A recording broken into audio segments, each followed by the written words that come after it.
Alléluia. Merci Seigneur pour la journée de sous malamu oyo tozwi liboso na nkolo nzambe aza malamu wala musi nga na yo po jouir na mokolo oyo. C'est vrai que nzambe aza na plan kitoko pona ngai na yo, parce que projet oyo ye aforma na ntina na ngai na yo ezali projet ya paix et de bonheur. Nzambe aza malamu. Nani akozanga kokomisa nzambe oyo alamusi nga na yo na mokolo lelo oyo? Nani akozanga kozala reconnaissant liboso na nzambe oyo apesi biso moment précieux mokolo kitoko oyo? Yango esengeli tozala ntango nyonso reconnaissante epai na nzambe, parce que nzambe aza malamu.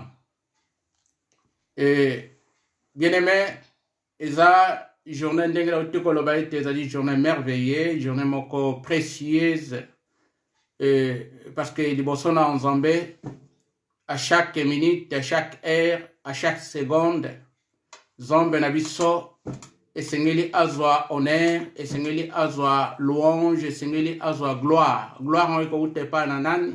Gloire eko ute na ba oyo nyonso bayambi ye comme Seigneur et Sauveur. Mais Bible ezali kotalisa biso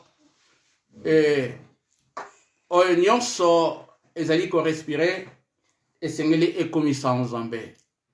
Nango esika ezali yo tozali kobanda moment na biso ko adorer nzambe, ko louer nzambe, kozala reconnaissant epa na nkolo parce que ye aza malamu.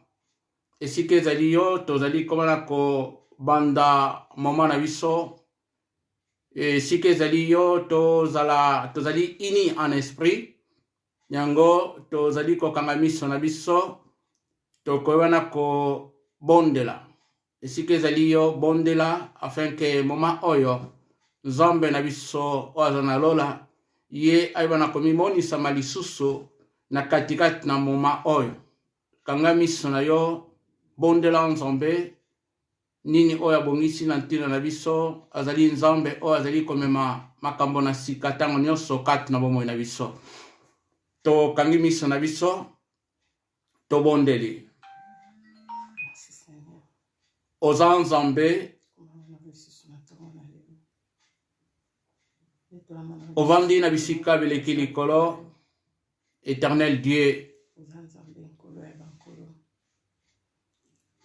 Journée oyo nkolo pesi biso ezali vraiment précieuse ya nzambe. Ezali journée moko ya motu ya nzambe belenge makomi na yo na Psaume 150 elobi na biso oyo nyonso eza na mpema ekomisa nzambe. Tozali ebele oyo ya nzambe tozwi mpema oyo gratuitement epa na yo nkolo. Ndenge ya nzambe ezali komona komona lelo oyo mingi bazali nzambe soit na bahopito ya nzambe bazali koluka nzambe respiration. Mais tango pesi biso yango nzambe gratuitement nzambe esengeli tokumisa nkombo na yo. Cher Saint-Esprit de Dieu, ozali vraiment merveilleux. Yozali les bons conducteurs na moment oyo. Totiki nyonso yo obana kozwa contrôle. Totiki nyonso yo o tambolisa biso. Saint-Esprit, tozali vraiment na besoin na yo ntango nyonso. Parce que o nyonso tokosala sans lisungi na yo, sans aide na yo, tokosala eloko te. Elongo ya nzambe na bandeko nyonso oyo opesi biso ngolu ya kolamuka, tozali na mposa réellement yo o dirige biso, yo otambolisa biso na nyonso.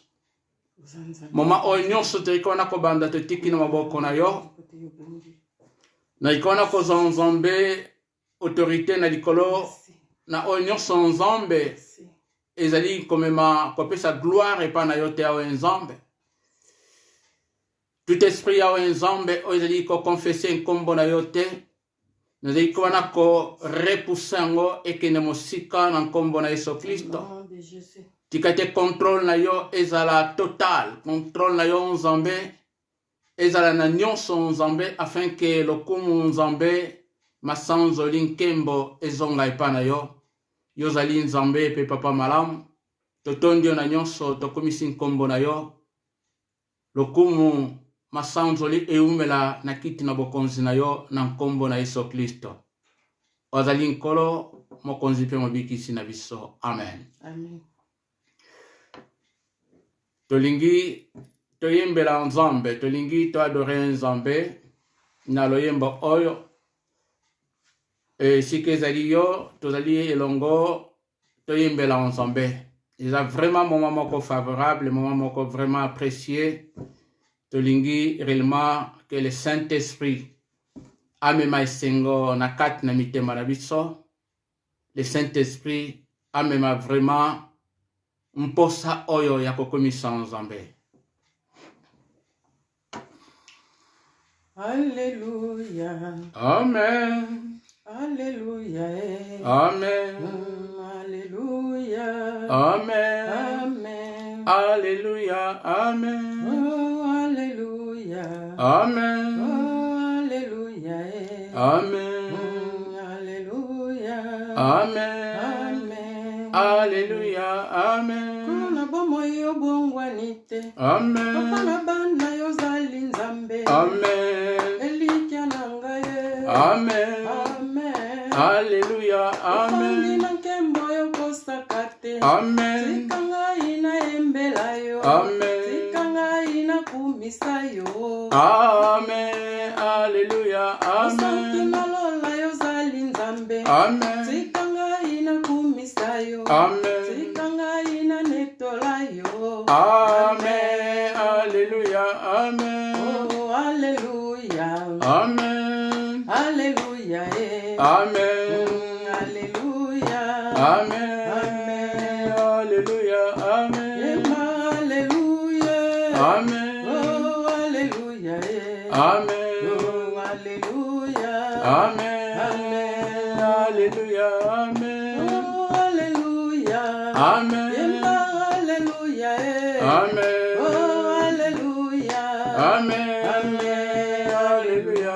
Amen. Kuna bomo yo bongwanite. Amen. Papa na bana yo zali nzambe. Amen. Elikia nangaye. Amen. Amen. Alléluia. Abeli Amen. maladi mokolo lelo. Amen. Nasali nini nzambe nanga. Amen. Obateli ngaye. Amen. Amen. Alléluia. Amen. Asili kokufa mokolo lelo. Amen. Nafuti yo nini nzambe nanga. Amen. Opesi ngai pema. Amen. Alléluia. Amen. Oh, Alléluia. Amen. Oh, Alléluia. Amen. Oh, Alléluia. Amen. Alléluia. Amen. Imba, il est puissant, Jésus. Il est puissant. Oh, il est puissant, Jésus.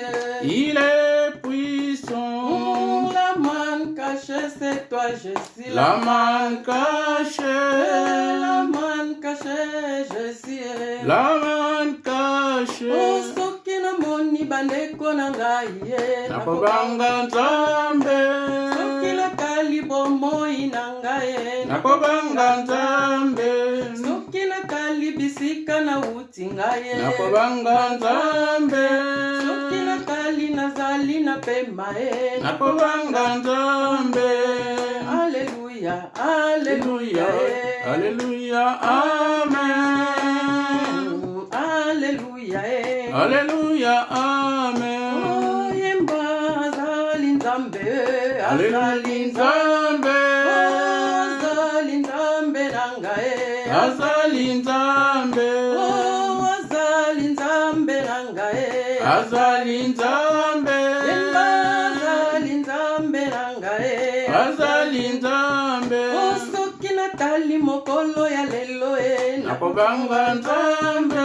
Soki soki natali bomoi na ngai nakobanga Nzambe soki natali bisika na uti ngai nakobanga Nzambe akotinga ya bongisi ngai ya nakobanga Nzambe soki natali nazali na pema ngai nakobanga Nzambe asili kokufa naleki na nini nakobanga Nzambe na yembela ye Alleluia azali Nzambe Amen nakumisa Alleluia Alleluia oh Alleluia Hosanna Alleluia Hosanna Alleluia Hosanna Alleluia Hosanna Alleluia Hosanna Alleluia Hosanna Alleluia Hosanna Alleluia Hosanna Alleluia azali malamu azalaka nyonso mopesi na nyonso kombone Mesia Hosanna Alleluia Hosanna Yawe Alleluia Hosanna na Yawe Alleluia Hosanna na Nzambe Hosanna Alleluia Hosanna na Nzambe na yo Alleluia Hosanna toyembela Yesu tobeta miswa tobeta milolo abongi na nkembo ekosi na Yuda Hosanna na Yawe Hosanna na Yawe Alleluia Hosanna na Nzambe Alleluia Hosanna na Nzambe Hosanna Alleluia Hosanna Alleluia Hosanna Alleluia Hosanna Alleluia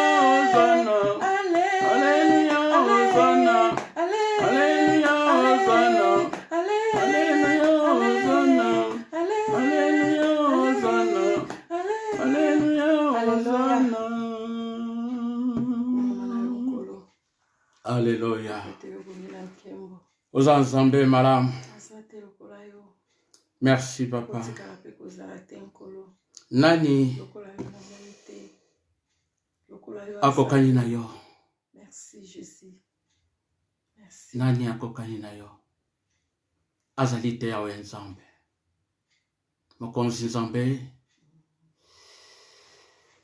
Oyo nyonso Nzambe azali kosala kati na bomoi na biso yawe Nzambe. Ozali kosala na kati na mabota na biso yawe Nzambe. Ozali komériter adoration et louange.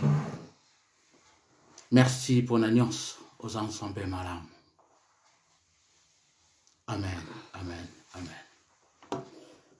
Bien-aimé,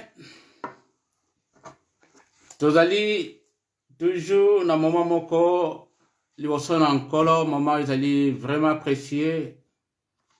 Aza Nzambe oyo tozali koadore, azali Nzambe oyo réellement azali komériter louange, adoration. Kolamuka, bien-aimé, ezali habitude ya ndengo na ngai. Nkolo soki apesi biso journée oyo, c'est vraiment David akomprenaki likambo oyo mpona koloba ete ezali miséricorde na yo nkolo, ezali vraiment faveur na yo oyo tozwi liboso na yo. Tomérite yango te parce que tosali effort moko te, mais soki tolamuki tozali koloba ete merci Seigneur. Soki tolamuki parce que te comprendre alingi attirer gloire na kati na bomoi ya ngai na yo. Bien-aimé, kolamuka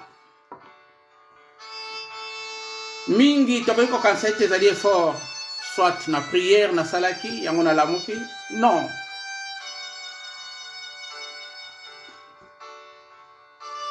kolamuka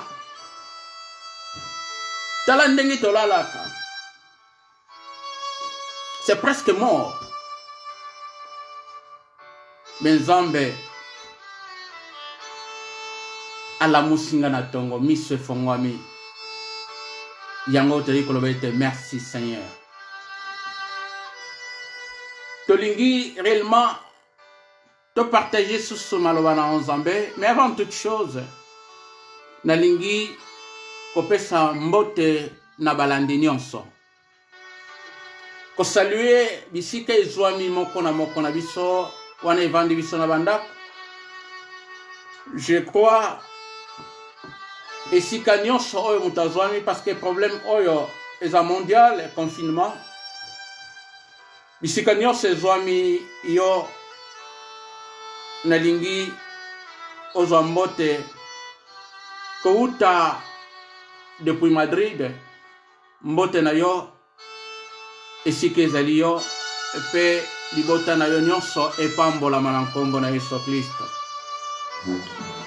Alors sans plus tarder tokoleka na oyo ezali maloba na Nzambe tokobana kotanga tokobana koluka na lisungi na Molimo Mosanto kopartager eloko oyo. Je crois que ezali mpona bien ya ngai na yo maloba na Nzambe parce que ezali kosala biso malamu ezali kosala biso kitoko mingi koyoka maloba na Nzambe.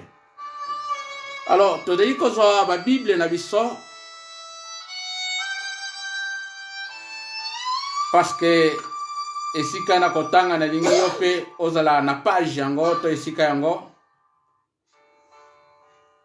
tokotanga na 2 Corinthiens chapitre 4.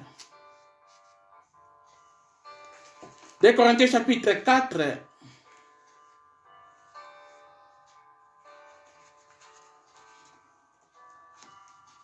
tokobanda na 16e verset. Gloire au Seigneur. 2 Corinthiens chapitre 4 à partir à 16e verset. Faites kokita na verset 18. 2 Corinthiens chapitre 4 verset 16 qui na 18e verset. Je lis au nom de Jésus. C'est pourquoi nous ne perdons pas courage. Et même si notre homme extérieur se détruit, notre homme intérieur se renouvelle de jour en jour. Car nos légères afflictions du moment présent produisent pour nous, au-delà de toute mesure, un poids éternel de gloire, parce que nous regardons non point aux choses visibles, mais à celles qui sont invisibles. Car les choses visibles sont passagères et les choses invisibles sont éternelles. Tokoyeba na kotelema plus na verset 18 na partie B.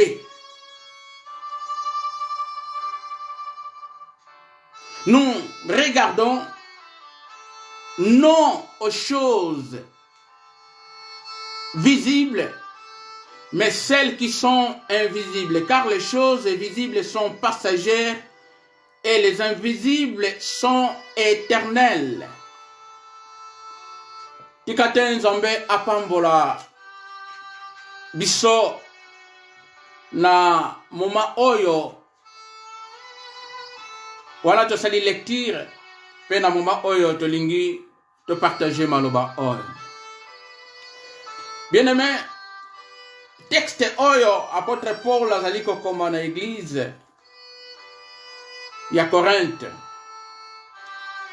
C'est vrai, na kata ba épître apôtre Paul ezali ba épître mingi oto ikozwa révélation de Jésus-Christ azali koloba biso to azali koloba na biso ba biloko oyo ezali au-delà ya réflexion humaine. Makambo ezali kobimisa ezali makambo oyo miso na ngai moyen emona yango ezali te. Matoi na ngai physique moyen eyoka yango ezali te. Pe ezali komata tango mosusu na motema na ngai te. Apôtre Paul azali kotelisa eloko ya mutuya to eloko moko ezali important epai ba Corinthe. Alobi na bango à partir du verset 16, c'est pourquoi nous ne perdons pas courage. Si et même si notre homme extérieur se détruit, notre homme intérieur se renouvelle de jour en jour. Alléluia. Bien-aimé, ezali exhortation moko oyo ezali kopesa na kati na ba Corinthiens, exhortation oyo ekoya vraiment droit na kati na motema ya ngai na yo. Yango nalingi tomeka ko développer thème oyo partant na texte oyo totangi to na ba texte oyo totangi.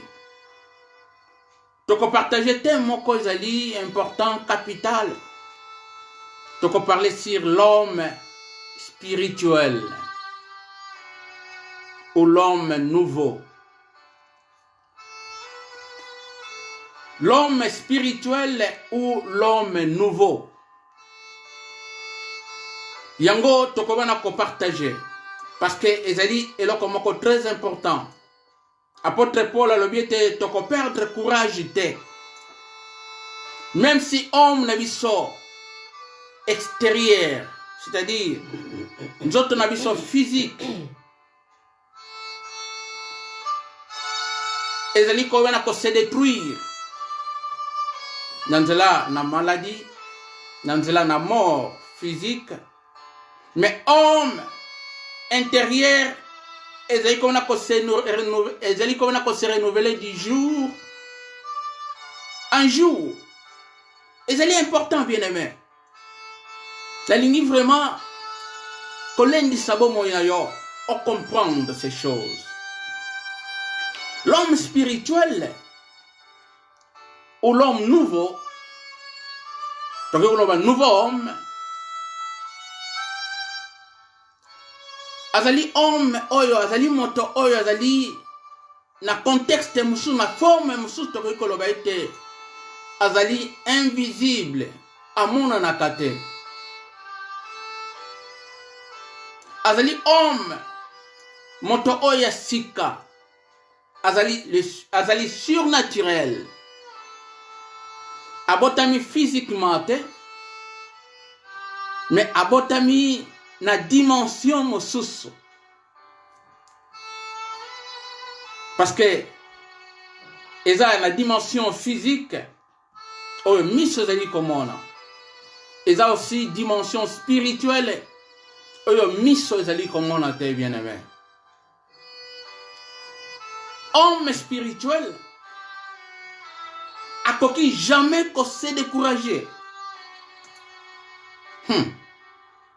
Homme spirituel jamais akoki ko se décourager.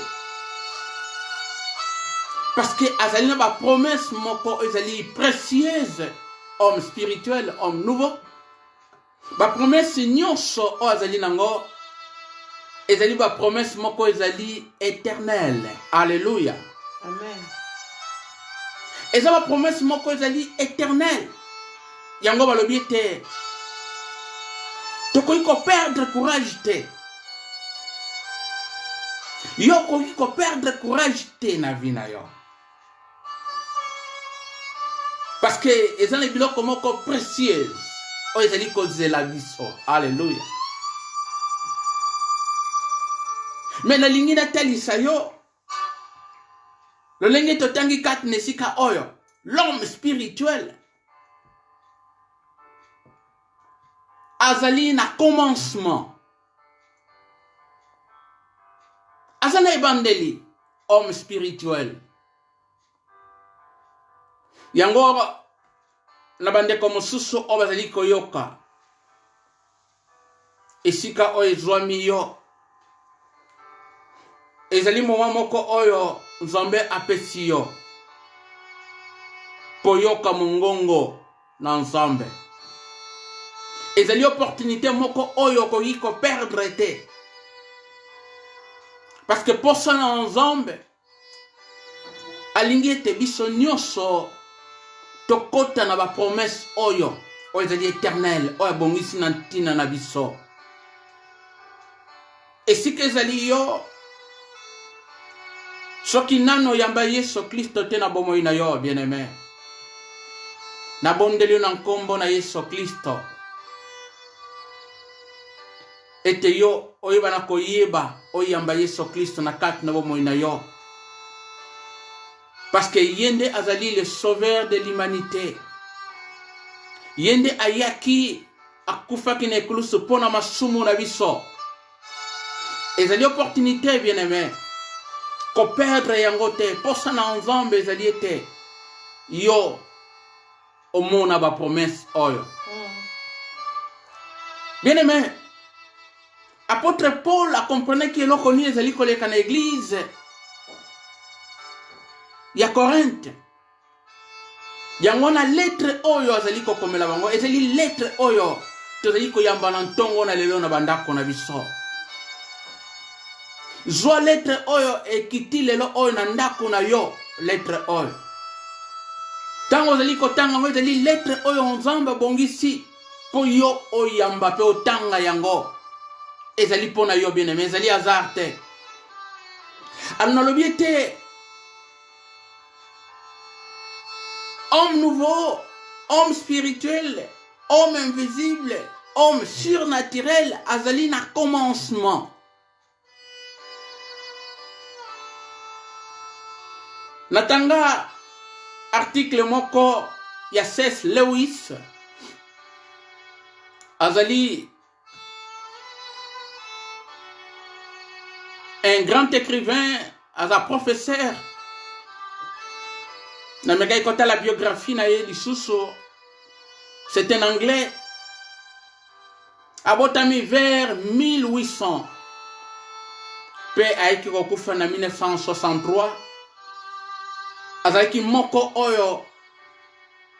Azalaki kosala ba critique moko.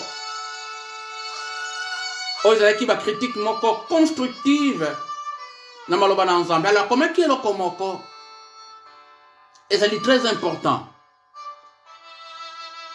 Alors baki tout ce qui n'est pas éternel est éternellement inutile. Oyo nyonso ezali éternel te. Oyo nyonso eza ya libela na libela te.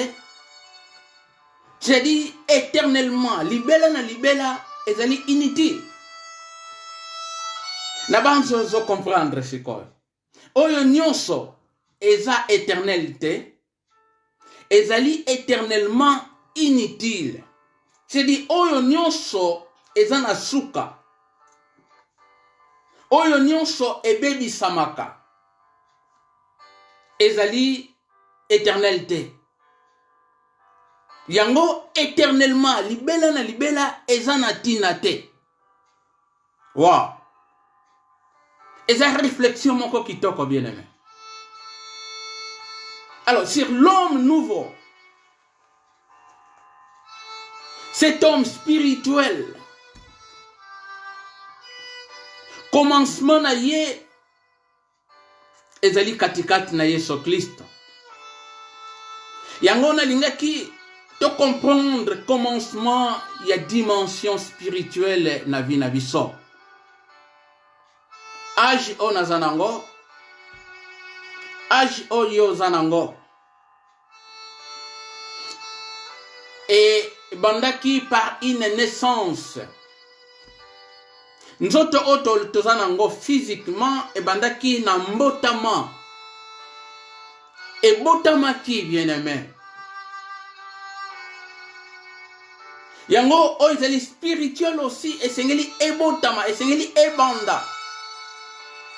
Yango nakona ko inviter yo totanga liso texte moko esikani le commencement de l'homme spirituel ou de la vie spirituelle ezali kobanda. Toko comprendre ngo na sena conversation oyo, na sena texte oyo tokotanga. Na Jean chapitre 3. Tokomona le commencement de la vie spirituelle, les bien-aimés. Jean azali kokomelo komoko ya mutuya pour te comprendre comment l'homme spirituel a zali kobanda.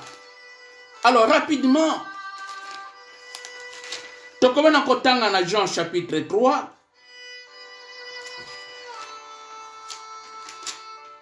Landa na Bible na yo. Tokobanda na 3e verset. Tina 7e verset. Jean chapitre 3, verset 3 à 7. Jésus lui répondit, en vérité, je te l'ai dit, si un homme n'est né de nouveau, il ne peut voir le royaume de Dieu. Nicodème lui dit, comment un homme peut-il naître quand il est vieux? Peut-il rentrer dans les seins de sa mère et naître? Jésus répondit, en vérité, je te l'ai dit, si un homme n'est né d'eau et d'esprit, il ne peut entrer dans le royaume de Dieu. Ce qui est né de la chair est chair, et ce qui est né de l'esprit est esprit. Ne t'étonne pas que je t'ai dit, il faut que vous naissiez de nouveau. Ce qui est né de la chair est chair, ce qui est né de l'esprit est esprit. Et c'est important, bien-aimé. Tomoni moko abotamaki na nzoto, neti ngai na yo. Babengi un docteur de la loi, na kombo ya Nicodème. Ayaki epa na Yesu Kristo, kosala ye motuna. Atuni boye landa. Nasala nini pona hérité bokonzi na Nzambe. Nasala nini pona hérité le royaume de Dieu. Bien-aimé, Nicodème a compris qui importance y a bokonzi na Nzambe. Bien qu'il était ou qu'il fût docteur de la loi, mais finalité ya moto nyonso ezali kotika mabele oyo. Finalité ya moto nyonso esengeli ko vivre éternellement. Yango comprendre ki alobi ete natuna pour na comprendre. Balobi akenda ko lukaye. Bato bayeba te. Donc nakobomba make lukaye so Kristo. Question oyo ezali importante pour na biso nyonso, pour na ngai na yo. Na sala nini pour na hériter royaume de Dieu. Na sala nini? Yesu Kristo zongiseli ye esengeli honnête de nouveau. Wow. C'est la toute première fois Nicodème azali koyoka connaître de nouveau. Yango epesaki ye moi complication. Yango etroublaki ye mo muke. Kotuna Yesu Christo, comment un homme peut-il naître lorsqu'il est déjà devenu vieux? Comment koyiko botama lisusu? Yesu Christo lobi na ye. Ce qui est naître de nouveauté, okoki comme on n'a jamais royaume de Dieu.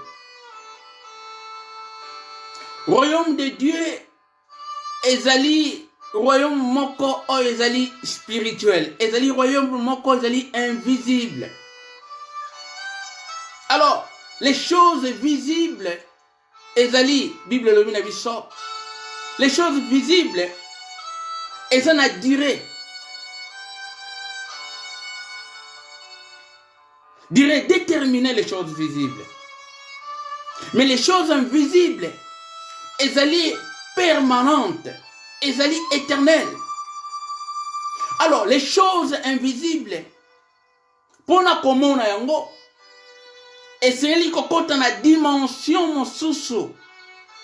Yango Yesu Kristo azali kozongana ni kozongisila ye to koloba na ye.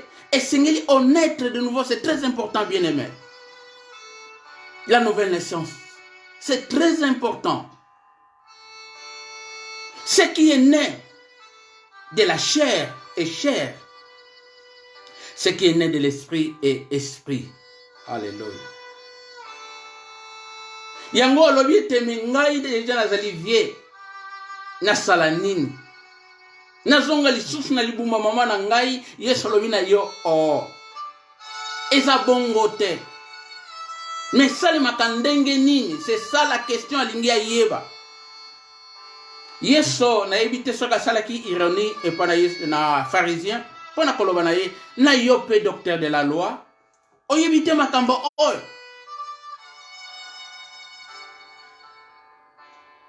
Alobi na ye sengeli obotama mbotama na sika bien aimé. Ezali départ. Il y a l'homme spirituel.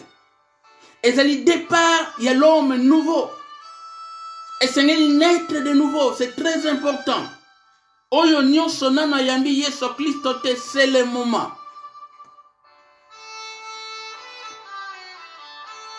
Yako yamba Yesu Kristo. Et c'est le premier pas dans la vie chrétienne. Et c'est le premier pas dans la vie de l'homme spirituel. Et c'est le premier pas ce qui réellement te vivre dans la vie spirituelle. Naître de nouveau, ce n'est pas une naissance moko charnelle physique, mais une naissance moko oyo miso et komonate. Voilà pour la raison pour laquelle Bible dit que la vie sort. Il y a une grande joie dans les cieux lorsqu'un seul pécheur a bongoli motema.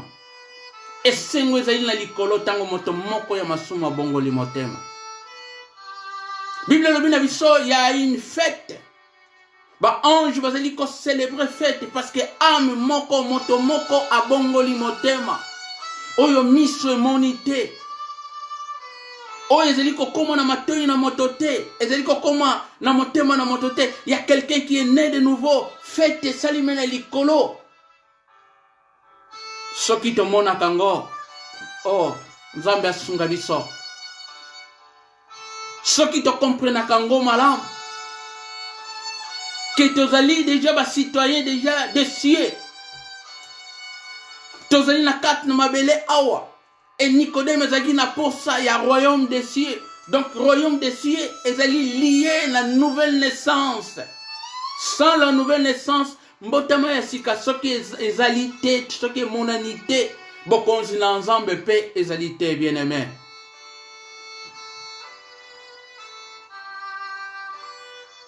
Vina biso na sena mabele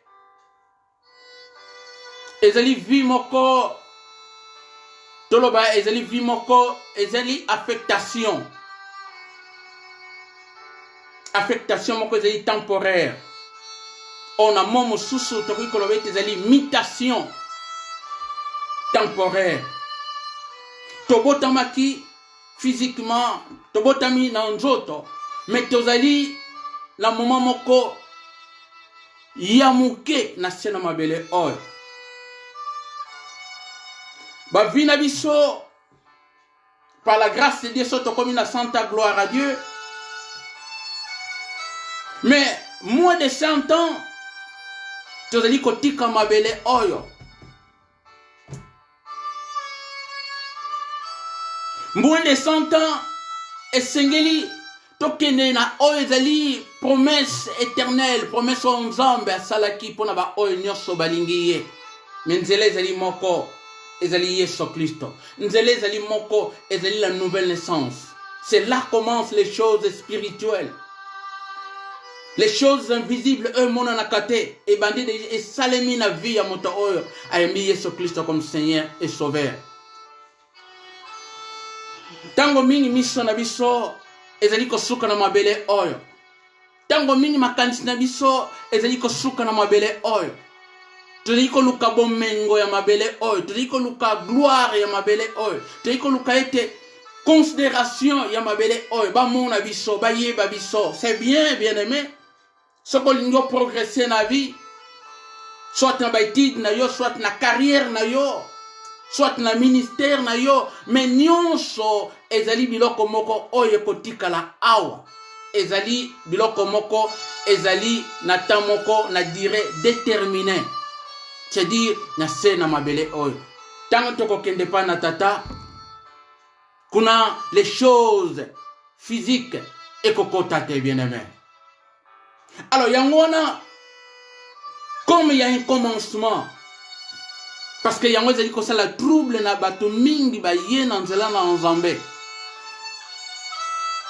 Tout début mal commencé. Et si la kapé mabe, oyo nyonso e bandaka mabe, e suka kamabe. Soki mwana abotami, na oizali, toloba, problème au corps. Physique, problème au corps, psychologique, moi abotami, na problème au boy, soit il y a maladie kati na ye.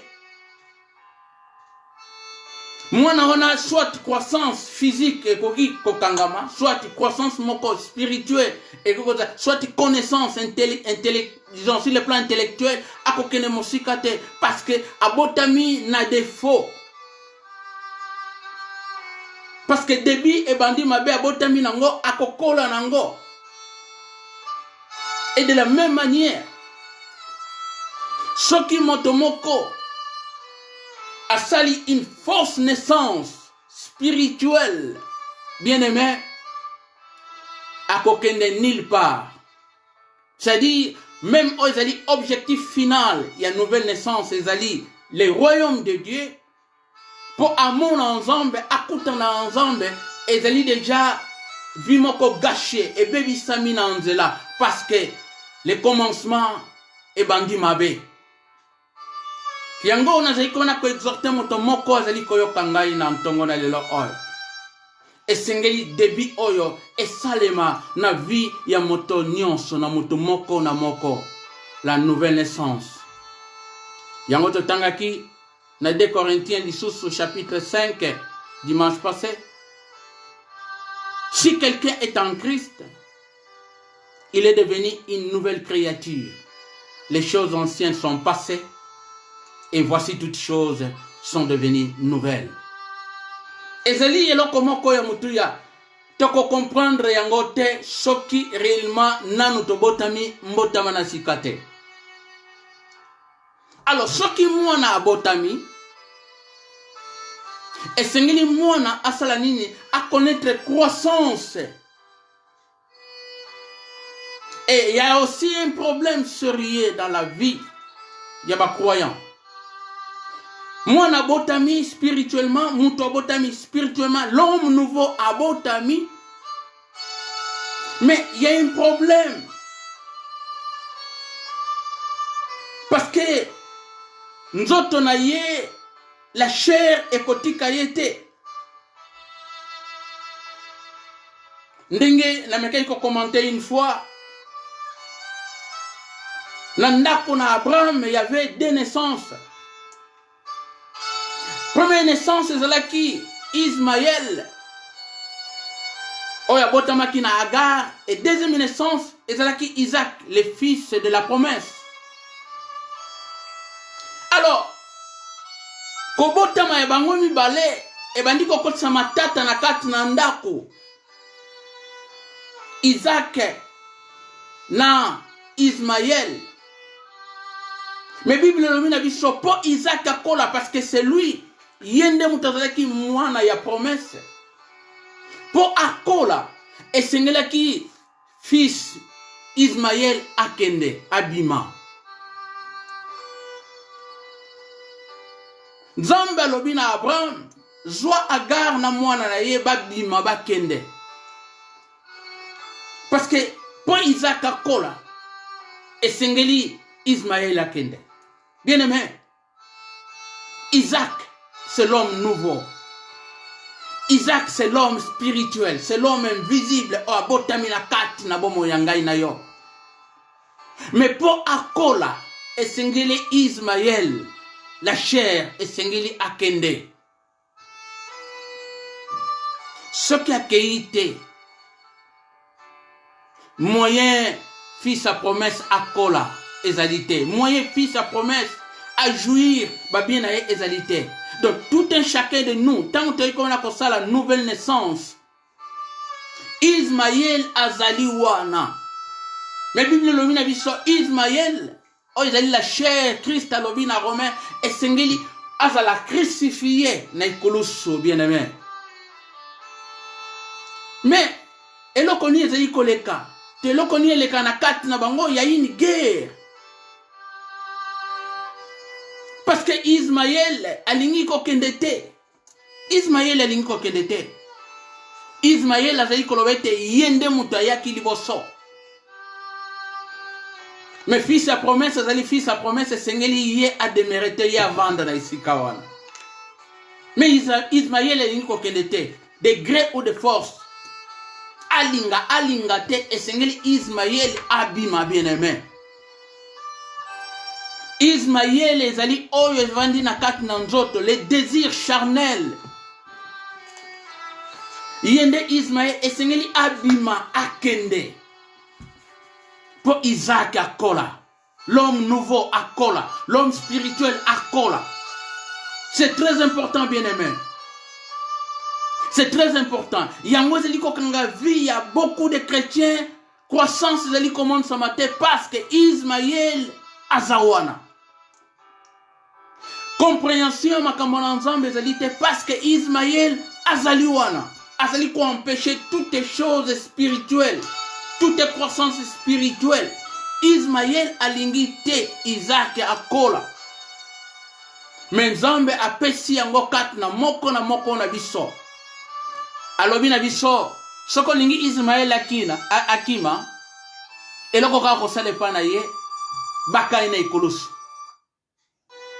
Ismaël alingaka ikulusu te soko baki na ikulusu akokende. Soko baki na ikulusu akokufa. Soko baki na ikulusu akosuka. L'homme nouveau akokola. Bien aimé, il y a aussi une autre chose. Nazali koyoka mikolo oyo. Bato bazali koloba, même les présidents bazali kolanda, bazali kolobete, tozali ko combattre avec ennemi moko invisible. Ozali coronavirus. Mais tant on a kosala analyse, nalobi bato oyo balingi bakosa biso. Ce n'est pas un ennemi invisible. Parce que coronavirus, maladie, oh, c'est un virus ekosila, ekosuka, ekokufa. Aza na suka na ye, aza éternellement te coronavirus. Alors, tant que vous allez utiliser aza invisible, amona na kana microscope, bien aimé. Et, boutupe moi, tu allez comme on a dessin, n'engue bazali ko dessiner, donc en fait, n'engue bazali ko projeter na télévision. Tout le monde a face na ye, ata za ya muke, tout le monde a na misote, mais face na ye zakuna, nani tu na ye nyonso wana. Aza invisible te, aza visible. Tellement azali visible akosuka, tellement azali visible akosila. Parce que ce qui est éternel ezali ya nzambe. Alléluia. Amen. Bien aimé, et c'est une croissance. L'homme nouveau a besoin de croissance. Ceux qui connaissent la croissance, c'est babengiye mwana moko azana défaut, mwana moko aza kisimbi, aza mwana moko aza problématique, aza na problème. yango atozali kokende te na kati na croissance esengeli marche na biso.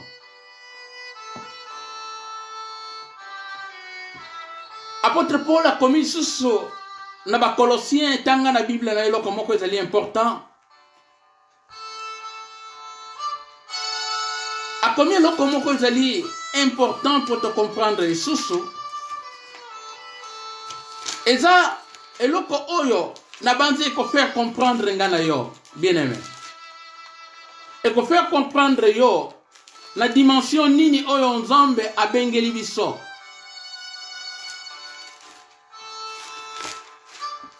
Donc ezali eloko moko oyo esika nini ko comprendre na Colossiens chapitre 2. Tanga na Bible la yo à partir du 6e verset. Bible lobi na biso. Colossiens chapitre 2 verset 6. Tokosuka na 7. Ainsi donc, comme vous avez reçu le Seigneur Jésus-Christ, marchez en lui, étant enraciné et fondé en lui, et affermi par la foi, d'après les instructions qui vous ont été données, et abondez en action de grâce. Comme vous avez reçu le Seigneur Jésus-Christ, marchez en lui. Lolenge boyambi Yesu Kristo. Botambola elongo na ye, la marche en Christ ou marcher en Christ. Ezali vie ya ressemblance na Yesu Christ. Ezali ko impliquer la conduite quotidienne du croyant. Kotambola na Yesu Kristo. Ezali ko vivre na ressemblance na lolenge ya Yesu Kristo. Lolenge ngo ezali komona sama na etamboli na biso mokolo na mokolo. Ezali conduite quotidienne du croyant. Kotambola na Yesu Kristo. Ezali attachement na Yesu Kristo. O ko fusionner na Yesu Kristo. Ezali kosa la relation na Yesu Kristo. Ezali communion na Yesu Kristo. Donc nouveau homme, l'homme spirituel, l'homme nouveau. Cet homme-là invisible, azalina pour ça atambola. Processus et croissance, c'est sengeli atambola na Yesu Kristo bien-aimé. Alléluia. Et sengeli atambola na Yesu Kristo. Yango Galates 5:16, ezali koloba na biso. Marchez par l'esprit, marchez selon l'esprit. Et vous n'accomplirez point ou pas les choses, les désirs de la chair. Ce qui te dit que tambola na Yesu Kristo, toko kokisa lisusu ba mposa ya nzoto te. Posa wana yende bazali ko benga Ismaël. Mutazaka na posa wana ezali Ismaël, les désirs de la chair ba posa ya nzoto. Ismaël mutazaka na posa nango. Esengeli azala crucifié. Toko kisasuba mposa na nzoto te bien-aimé. Esengeli to comprendre ndeko na ngai. Ndenge toyaki awa. Objectif final na biso. Ndenge na lobi ete toyaki na affectation, toyaki en mission, toyaki na mutation. Esengeli to kende. Esengeli ngana yo to kende. Kanisa eloko mwa muke. Pourquoi tobotami? Pourquoi toyaki na mabele ol? Parce que nous sommes venus en mission.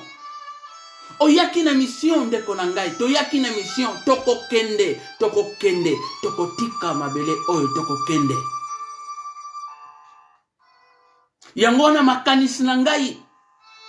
Etala. Liboso. Etala ba promesse oyo ezali éternel. Mais Isaac, dommage. Pardon, Ismaël, dommage pour naïe. Parce que ma promesse, on est allé passer pour naïe. Parce qu'il y a des fils.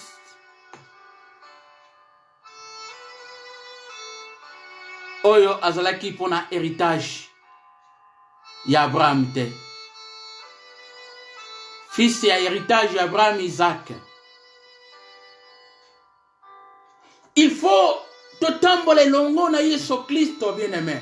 Yango ezali na kati na croissance na biso. Yango nazali koloba kati na biso. Ce que mutu nana comprendre dimension oyo te. Ezali mpasi po à vivre vie pleine, une vie pleine. Na kati na mabele oyo. Et deuxième point, parce que le premier point, il y a croissance, ezali la marche spirituelle. Et deuxième point, ezali oyo, Bible ezali koloba biso, cet homme nouveau. Et sengeli asala nini? Atondisama na molimo mosantu. Bien aimé. Eloko oyo, labanzi ekomema ngai na yo lisusu, na une bonne compréhension. Et sengeli totondisama na molimo mosantu. L'homme nouveau a besoin d'être rempli du Saint-Esprit. Ephésiens chapitre 5, verset 18. Être rempli du Saint-Esprit, bien-aimé. Kotondi samana molimo mon sang. Parce que, tozali na posa, toyeba makambo oyo molimo. Tozali na posa, toyeba ozali posa na nzambe. Tozali na posa, tosala, toyeba ce qui est bon et agréable pour na nzambe. Mais sengeli totondi samana molimo mon sang. Tozali très important kotondi samana molimo mon sang.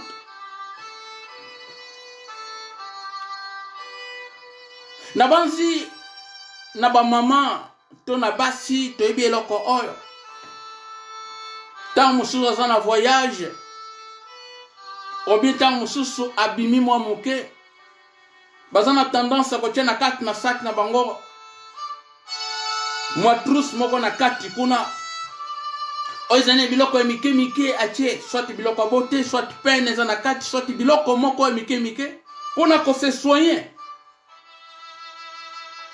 Pour aïba ko se soigner nzoto na ye.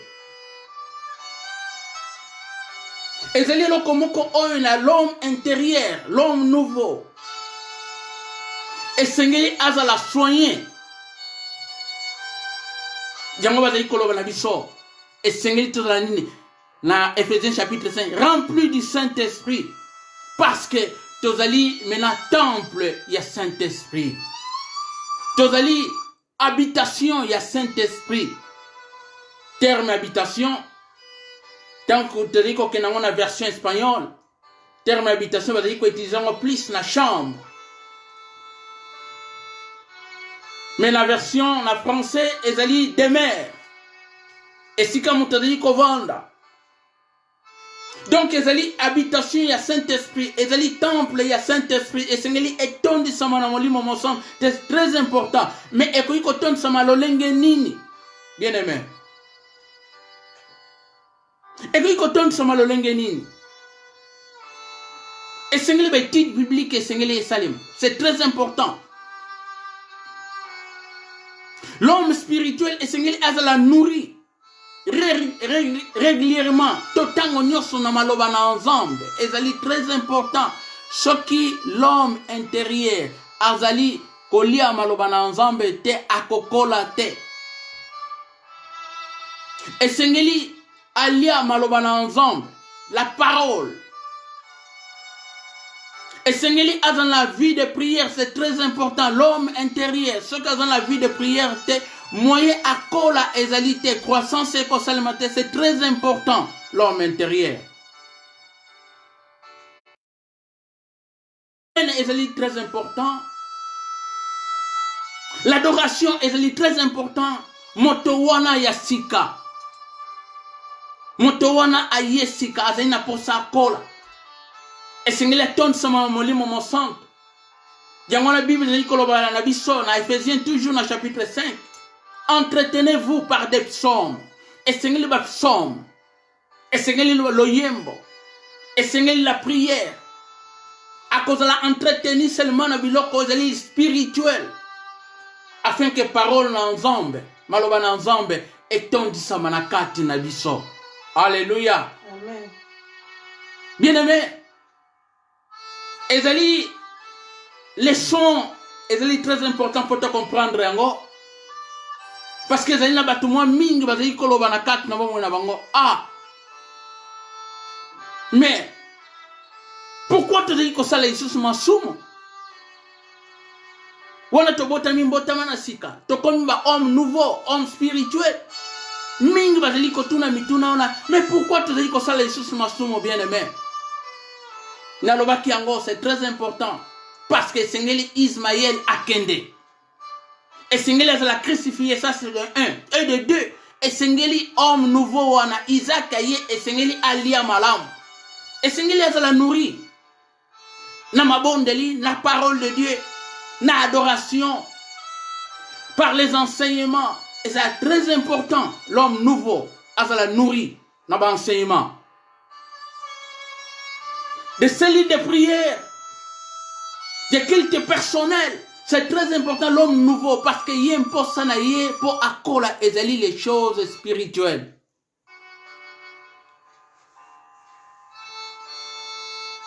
Yango nazali kotelisa katikati na biso to comprendre maloba oyo. Monde, il y a une confusion kati na mokili oyo. Confusion ezali totale na kati na mokili oyo. Mais soki to bengemi ba chrétien ndeko na ngai. Esengeli conduite na biso. Ba oyo ba yebi nzambe te. Tango bazali komona biso. Donc bazali ko comprendre. Et lo komo ko isalima na katikati na bomo na biso. Ezana ndeko moko. Nazali ko kanseli susu mwa ntango molai tokutanaki na ye. Nanzela. Ndeko na yebisi ngai. Frère. Nazaka na posa na koma neti yo. Nga na yebisi ko koma neti ngai. Ezali esengeli oyeba Yesu. Eza volonté humaine te. Ezali forte. Okosala makasi. Ngabi kokoma neti ngai ezali koyeba Yesu. Po Yesu nde mutu a changé ka mutu. Mais po yeba esengeli omikitisa liboso na ye. Osenga bolimbisi ya masumu. Ye akobongola ako changer yo. Ndeko na ngai nalingi na anime moto moko. Tango mosusu vina yo komi difficile. Tango mosusu ba doute bandiko kota katikati na yo. Ba tribulation ezali koleka na kati na bomo na yo. Ba komba ya ndenge na ndenge. Ozali komona vi makambo ndenge na ndenge ezali kobundisa yo. Mezana liloba moko na article yo lelo oyo. Ezali très important. Liloba oyo ndenge na lobaki na ebandeli tozali baleki nzela. Tozali bato tozali na affectation. C'est-à-dire mutation temporaire. Mais kalate tozali kokende. Kalate esengi totika mabele oyo. Ndeko na ngai miso na ngai na yo ezali wapi. Yango wana lokola kalate tozali kokende. Tika ba difficulté nyonso ozali ko passer nango. Ba combat nyonso ozali ko passer nango, ba tribulation ozali ko leka nango bien aimé. Mais nazali ko rappeler yo. Nano comité. Parce que repos ezali na ndako na tata. Tango moto azali ko kufa. Yango na lobaka ete. To lobaka teke ya kei. Mais na lobaka tango nyo soki mutakufi kati na Yesu. Toloba ete akomi. Alléluia. Kokufa kati na Yesu bien aimé. Yango apôtre Paul a l'indisi biso. Na 2 Corinthiens chapitre 4 verset 18 na partie C kuna. Pardon la partie B. Yango alobi na biso eloko oyo. Que totala tena oezali visible. Mais total na oezali invisible. Parce que na oezali invisible, yangonde ezali esika ya bopemi na biso. Moko na moko ndeko na ngai. Tozola na kati na voyage oyo, tozola na kati na marche oyo. L'homme spirituel esengeli akende liboso. L'homme spirituel esengeli amona makambo oyo nzambe bongisi. L'homme naturel akoki ko comprendre ngo te. Mais le surnaturel, moto abotami, l'homme nouveau, na kati na biso, l'homme intérieur, abandi déjà komona makambo oyo miso ezali komona te. Kaka yende moto akoki komona ngo. L'homme intérieur. Mais ozali connecté na Yesu Kristo. Ozali attaché na Yesu Kristo. Ozali en communion na Yesu Kristo. Kobanga te. Kobanga te ndeko na ngai. Kangama na Yesu. Soko ozali na Yesu, oponi nzela ya malamu. Soko ozali kati na Yesu, ozali assurance. Soko ozali kati na Yesu, tambola elongo na ye, zala affermi na foi. Parce que la foi, balobi te li ferme assurance. Mais pour na cause de la foi, esengeli moto accroître spirituellement, esengeli akola. Yango na meke ko partager comment l'homme spirituel akoki kokola. Esengeli fréquentation, il y a étude biblique. Esengeli la vie de prière. Esengeli moto oyo a étudier la parole de Dieu. Esengeli moto oyo azala moto oyo ya ko gêner, azala moto oyo azali ko adorer nzambe na kati na ye po aiba na kokola spirituellement. Bien-aimé, nalingi yo o comprendre oyo nini nzambe alingi po na vie na yo. Tozali batu oyo ndenge tozali koloba ete mingi kati na biso tango mosusu tokoki kobosana. Tala lelo oyo ndenge tovandi, biloko nyonso evandi, biloko nyonso ezali ya kitoko. Ezali na bato mosusu tango mosusu nayebi te nakoki kosekisa yo mwa moke. Tango mosusu ovandi na ndako na yo kuna ozaka en pyjama, na posa kolata eza lisusu te. Olamukaki na tongo tina butu ozaka en pyjama, posa kolata bilamba eza wana ya kitoko, ezolatema lisusu te. Ba voiture ezali wa, ba voiture eza na se, eza na parking kuna, mutu akokumba voiture ezali te. Ebongo osombaki voiture po ba mona ngo mikolo yo nani akomona voiture na yo. Ba avion nyonso ezali arrêté. Ba voyage ezali lisusu te. Makambo oyo tozali komona epesa biso mayele, bien-aimé. Epesa biso mayele parce que toutes ces choses ekosila. Mais l'homme nouveau azali moto oyo akomona nzambe. Yango ezalaki mposa ya Nicodème, ezala mposa ya ngai na yo. Nasala nini? Osala nini po kota na bokonzi na nzambe? Esengeli mbotama na sika. Esengeli totambola elongo na Yesu Kristo.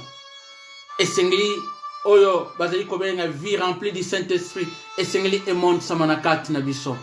Nzambe apambola yo, bien-aimé. Esika ezali yo kolemba te, menano to komite, bien-aimé. Parce que tozali na nzela, tozali na affectation. Moto batinda imitation akei po asala pour un temps.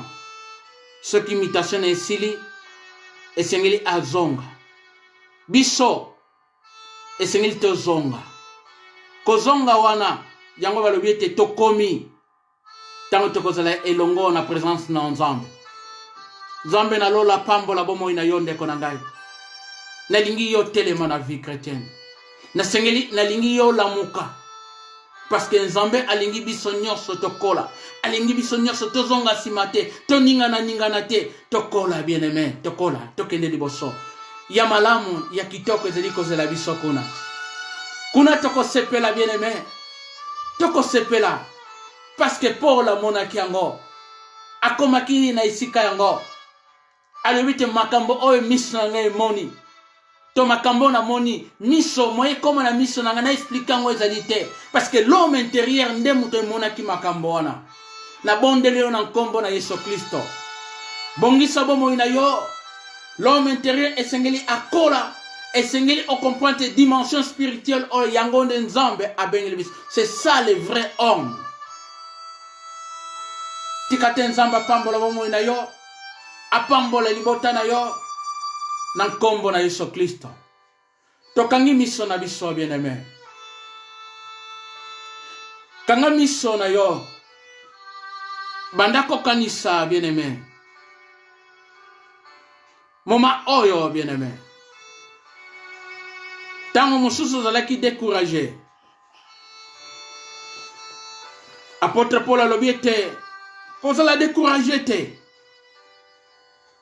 Découragement eyaka na biloko ezali temporaire biloko oyo kosila nango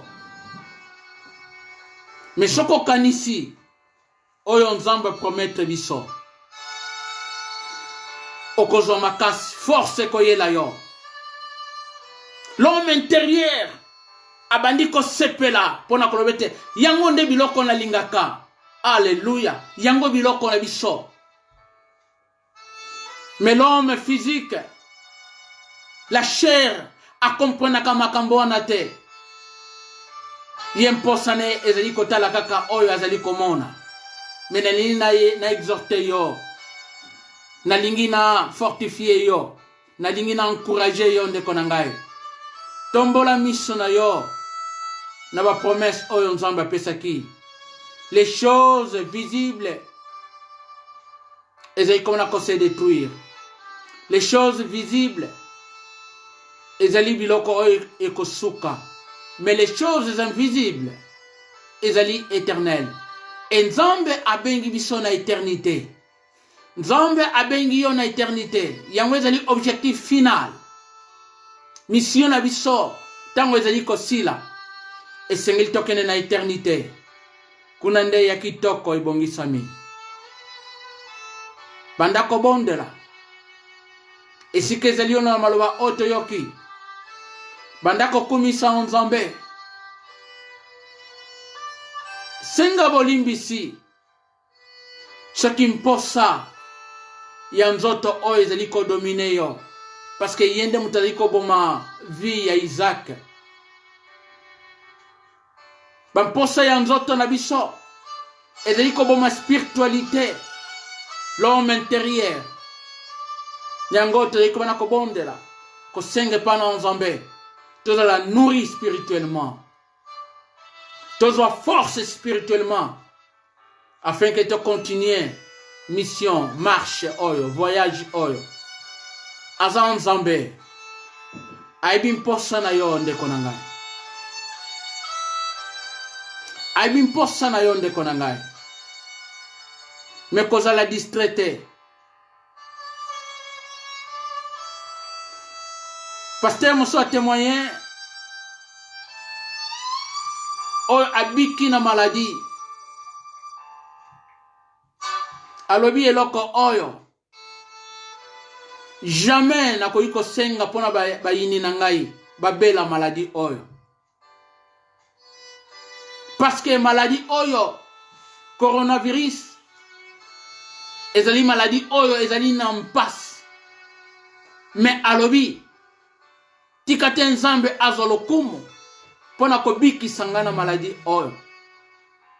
Abakisi koloba eloko ndeko na ngai pona koloba ete neti abotami lisusu mbotama na sika. Parce que à comprendre Nzambe na dimension mosusu, à comprendre Nzambe na lolenge mosusu, nazali kobondela yo ndeko na ngai esingeli o comprendre Nzambe na lolenge mosusu. To comprendre nzambe na dimension mosusu. Tika ete na libondeli na yo. Na libondeli na ngai, libondeli yo tokosala. To senga nzambe na lola. Afongola miso na biso ya molimo. Po to s'attacher na biloko ezali éternel. To bondeli. Ozali nzambe papa. Kombo na yo ekumisama lisusu yawe nzambe kombo na yo. Esanzolama. Kombo na yo enetolama. Yo ozali nzambe ozali kosonde mitema pe makanisi na biso. Yahweh ezali na mposa de toucher les choses. O ezali invisible. Tika l'homme nouveau. L'homme spirituel. O abotama na kati na biso. Esengeli a trouvé grâce, faveur o Yahweh nzambe liboso na yo. Pour accroître spirituellement. Ezeli mposa na yo nzambe. Et l'homme intérieur akola. Azala affermi. Na bondeli na nkombo na Yesu Kristo. Bandeko oyo de près ou de loin. Bazali koyoka nzambe video oyo koto otala video oyo Yahweh nzambe. Soki nano bayebi yo tenkolo na bondeli Yahweh nzambe. Que le Saint-Esprit tango bazali koyoka nzambe maloba oyo et toucher mitema na bango. Que le Saint-Esprit a convaincre bango afin que bapesa bomoi na bango epa na Yesu Kristo. Ozali nzambe kombo na yo ekumisama. Yahweh natiki Yahweh nzambe mabota oyo ezali fatigué nzambe. Mabota oyo ezali affaibli Yahweh nzambe. Yo omemi biso Yahweh nzambe afin que totambola elongo. Ndenge makomelo bito au point que nous sommes arrivés. Marchons ensemble. Nkolo tika te totambola elongo na vie oyo. Na marche oyo Yahweh nzambe. Afin que Yahweh nzambe te saisir. Te saisir Yahweh nzambe promesse na yo. Ozali nzambe. Lipamboli na yo nkolo. Ekita nzambe na momo ya moto moko na moko nzambe oyo yoki nzambe. Maloba oyo. Kombo na yo ekumisama. Kombo na esanzolama. Na kombo na Yesu Kristo. Tobondeli boye. Amen. Amen. Tikate nzambe. Apambola bomo ina yo. Nzambe. Apambola bisika oyo evandi yo. Na nyonso lokumu ezonga epa na ye. Na kombo na Yesu Kristo. Amen.